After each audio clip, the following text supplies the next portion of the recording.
Hello everyone, welcome to this brand new series of deploying MindsDB.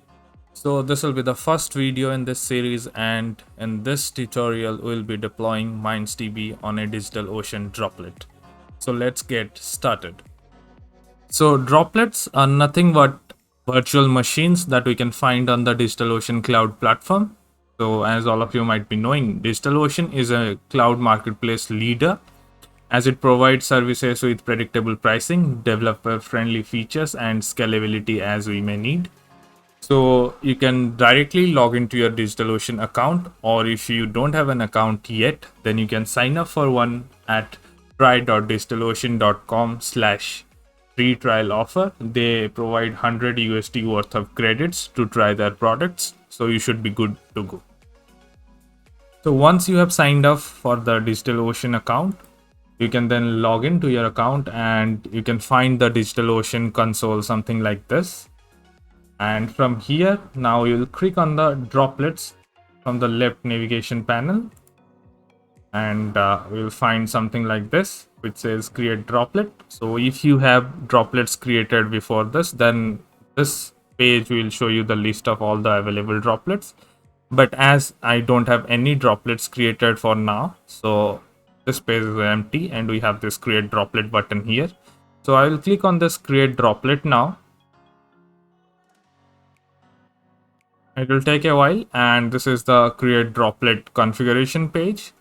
So the first option we need to choose is the region. So I'll choose the one which is closer to me. I'll say Bangalore. And then coming down, it says choose an image. So you can install the Ubuntu, or we can go to the marketplace, and we want something like, Docker installed as well. So there are options like, we can add a custom image, or we can choose something from the marketplace. First I'll say Docker. Yeah, so this one I have Docker on Ubuntu, so I don't need to choose an OS now. From the marketplace, I will directly choose this Docker option. So what now happens is that we'll have an Ubuntu OS with Docker installed on top of it. So for the image thing, we have chosen this Docker one. Now coming to the size, I'll go with basic because this will be just for the tutorial. And from here, let's choose something like, 4 GB should be enough. 4 GB and 2 Intel CPUs with 80 GB of SSD and 4 TB transfer. And then coming down here, we don't need any additional storage. Then this will be the authentication method, where we need to, how we can interact with the virtual machine that we create. You can go for a SSH key or for a password. So I'll go with it with the password, and here I'll give a basic password. Okay, so as you can see, I have typed in a password, but still some things are not there. So you need to make sure that you follow this guideline, or else your password won't be a valid one. Now it is good to go. We have created the password. Now here it says add improved metrics and monitoring, which is free of charge. So of course we'll enable this one. And then this is saying enable backups, which is for productions only. But as this will be a tutorial, we don't really need to enable backups for this one. Now here in finalize details, we need to specify the quantity, whether we want more than one droplet. So one droplet will be enough for us, or like if you need, you can do it 2 or 3. But we don't really need 3 droplets here. One instance should be good. I will change the host name. I will give it something like MindsDB demo.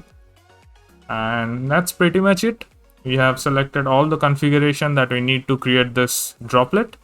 Now we will simply hit the create droplet button over here. This should take a while. Let's wait for that. Okay, so this panel is opened up. As you can see, this is a progress bar over here. So it will take a while to boot up. So now as you can see, this thing is ready to, start and be walked open.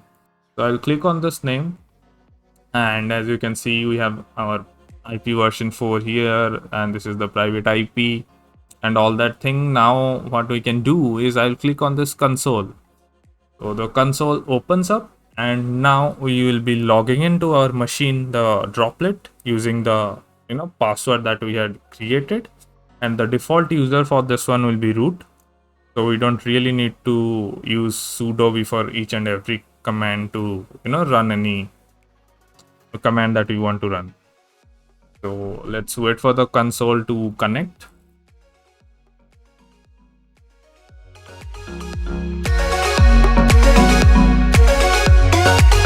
Okay, so now the console is connected to our machine, and we are already logged in here. And so what I can do is I will check whether Docker is properly installed or not. So let's run this basic command. It says docker run hello world, and I'll press enter. So if Docker is installed correctly, then it should return us the hello from Docker message, or else we may need to install Docker once again. So as you can see, we got the hello from Docker message here. So Docker is properly installed. Now we will move on to the installation of MindsDB inside this Droplet. So let's pull the latest stable release of MindsDB. We can do that by running this command, say docker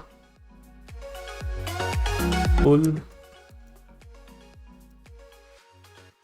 mindsdb/mindsdb,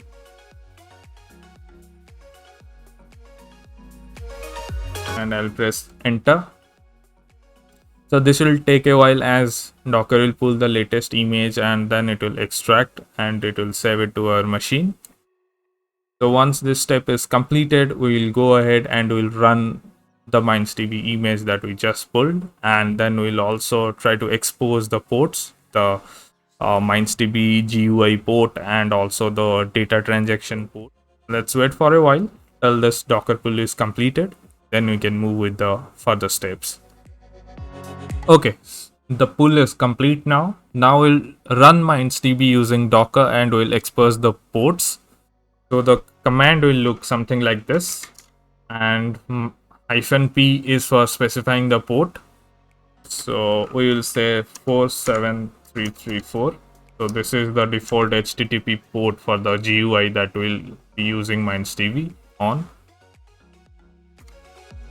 And then also you need to provide another port for the MySQL API. So it will be 47335. Okay, so the command looks good now, and we can press the enter.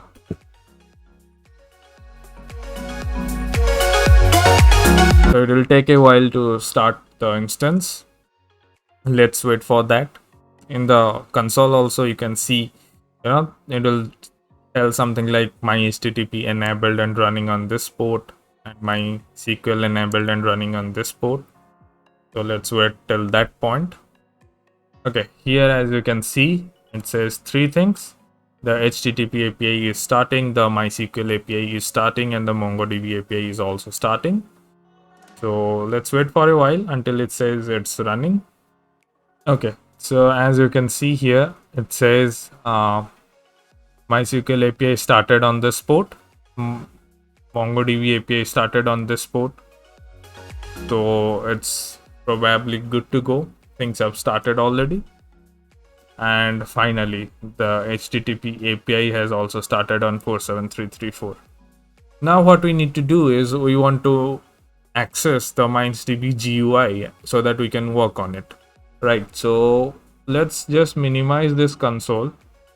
Now copy this IP version 4 of the Droplet, open a new tab, and then type in the public IPv4 of the Droplet, then give a colon and then type the port number. So for HTTP API, the port number is 47334, and then hit enter.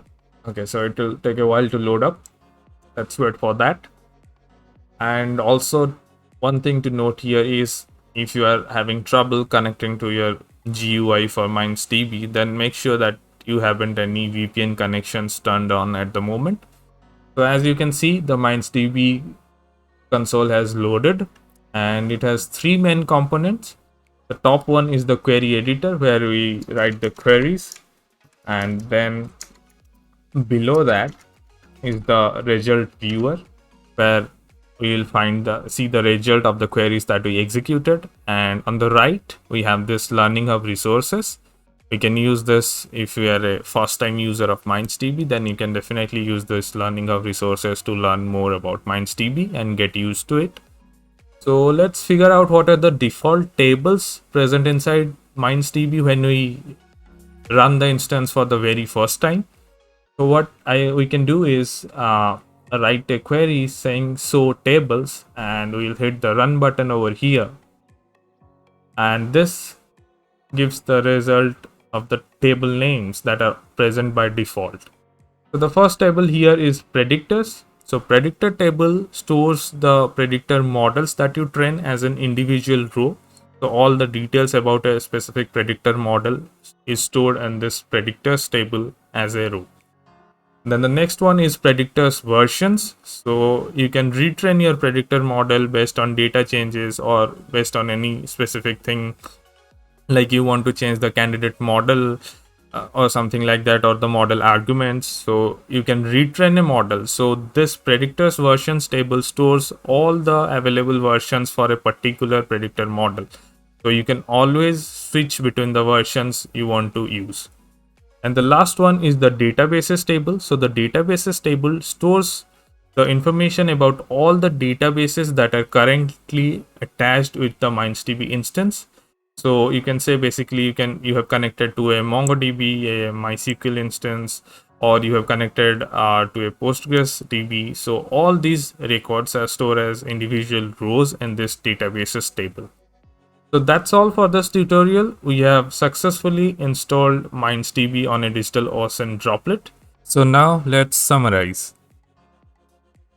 So we have successfully created a DigitalOcean Droplet at first. Then we used Docker to install MindsDB, and then we have successfully explored the MindsDB web console.